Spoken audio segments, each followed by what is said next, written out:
Today we will be talking about muscle movements. The first movement you will be seeing is flexion. The selected joint is the glenohumeral joint. The muscles involved are the pectoralis major, deltoid, and coracobrachialis and biceps brachii. The agonists are the pectoralis major and deltoid, and the antagonists are the coracobrachialis and biceps brachii. The plane used on this movement is the sagittal plane, and the movement is reaching for something in the top shelf or pantry.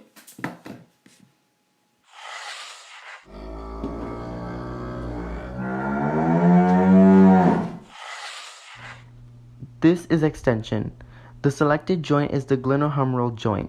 Muscles involved are the latissimus dorsi, the deltoid, and the teres major. The agonists, or the muscles that cause movement, are the latissimus dorsi and the deltoid, and the antagonist, which is the muscle that prevents movement, is the teres major. This is located in the sagittal plane, and an example of extension would be putting a bag down on the floor.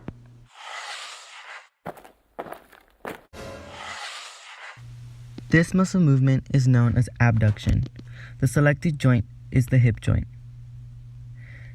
Muscles involved are the adductor muscles, the gluteus medius, gluteus maximus, tensor fascia lati, and the sartorius.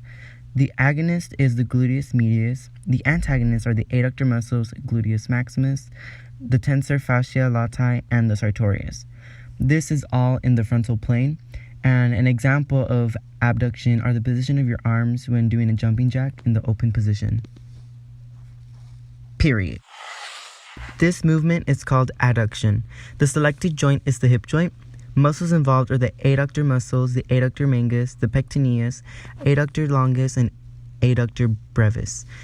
There are no agonists, and the antagonists are adductor mangus, the pectineus, adductor longus, and the gracilis.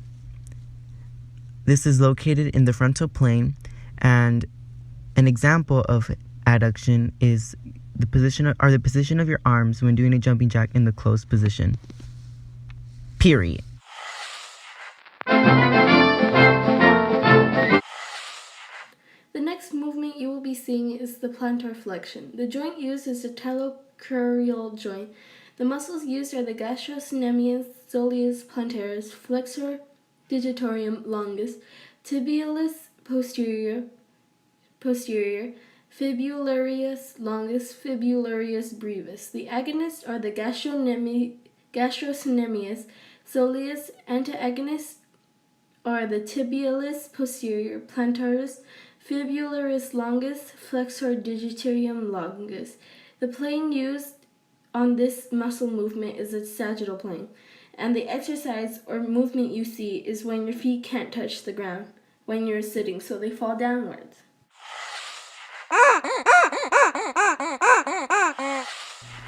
This movement is known as dorsiflexion. The selected joint is the talocrural joint. The muscles involved are the tibialis anterior, extensor digitorum longus, fibularis tereis, extensor hallucis longus. The agonist is the tibialis anterior, and the antagonists are the extensor digitorum longus and the fibularis tereis. This is all located in the sagittal plane, and an example of dorsiflexion is when you are tying your shoe and you balance your foot on a surface in the upward position. The movement you will be seeing next is circumduction. The joint used is the glenohumeral joint. The muscles used are the pectoralis major and the coracobrachialis. The agonist is the pectoralis major, and the antagonist is the coracobrachialis. It uses multiple planes, and it is seen by doing airplane exercises.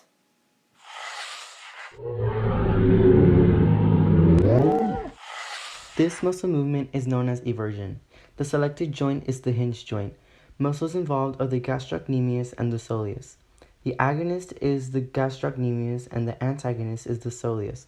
This is located in the frontal plane, and an example of eversion is twisting your ankle.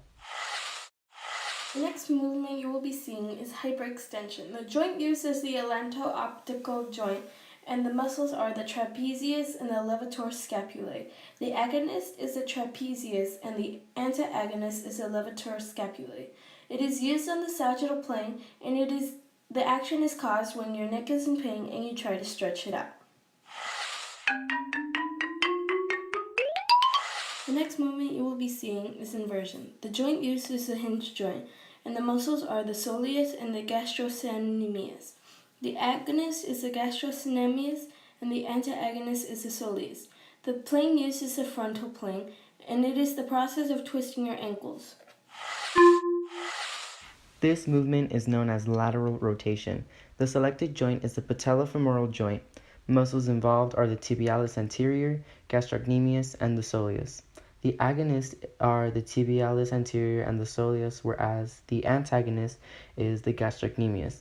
All of this is located in the transverse plane, and an example of lateral rotation is when one pivots their feet to turn. The next muscle movement is medial rotation. The selected joint is the gastrocnemius, and the selected muscles are the gastrocnemius and rectus femur. The agonist is the rectus femur, and the antagonist is the gastrocnemius. It is on the transverse plane. The movement you will be seeing is exercise for calves.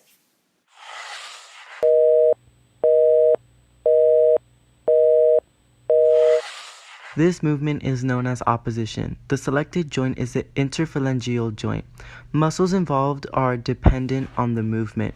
The agonist and the antagonist vary due to the different muscles that are involved during a specific and unique movement.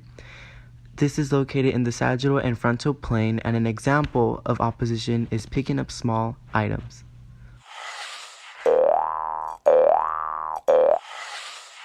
This muscle movement is known as radial deviation. The selected joint is the radiocarpal joint. The muscles involved are the abductor pollicis longus, the flexor carpi radialis, the extensor carpi radialis longus, and the extensor carpi radialis brevis. The agonist is the abductor pollicis longus, and the antagonists are the flexor carpi radialis and the extensor carpi radialis brevis. All of this is in the frontal plane, and an example of radial deviation is when waving at someone, where your wrist moves towards the thumb side.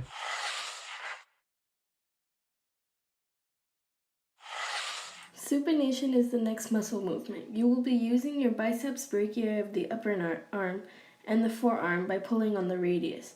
The movement you will be seeing is lifting up something into the air. The joint being used is the proximal radial ulnar joint, and it is on the transverse plane. The next movement you will be seeing is the ulnar deviation. The joint used is the radiocarpal joint, and the muscles are the flexor carpulnaris muscle and the extensor carpulnaris muscle. The agonist is the extensor carpi ulnaris muscle, and the antagonist is the flexor carpi ulnaris muscle. It is used on the frontal plane, and the action is waving at one, bending the wrist toward the little finger.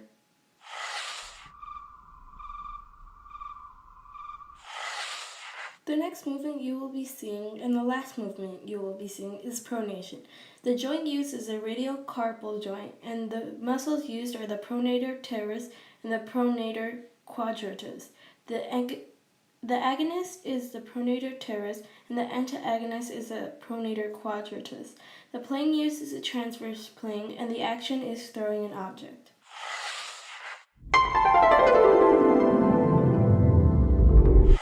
Thank you for watching. Kitty Girl and Cowboy out.